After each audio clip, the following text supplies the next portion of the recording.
Pinarangalan naman ang 37 martial artists sa ginanap na Fimaka belting ceremony sa Damam. Nag-uulat si Florante Catanos. Tagumpay ang belting ceremony na isinagawa ng Philippine Martial Arts Combat Aikido o Fimaka. 37 estudyante ang na-promote mula white belt hanggang first degree black belt.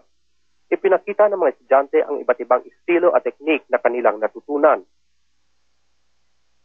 Ipinakita rin nila ang kanilang husay sa pagdepensa ng kanilang sarili mula sa isa at sa maraming kalaban. Ayon kay Sunny Bolata, Chief Instructor at 4th degree black belt, magagamit nila ang kanilang natutunan sa panahon ng kagipitan. Pero pinaalalahanan niya sila na gamitin ito sa kabutihan at laging magpakumbaba. Panahing pandangal sa ceremony si Fimaka President Master Amando Igana, isang 6th degree red and white belt na nagmula pa sa Riyadh.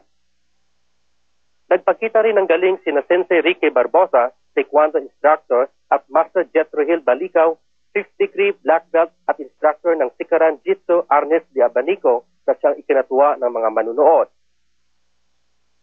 Florante Catanos, Middle East News Bureau, Dammam, Saudi Arabia.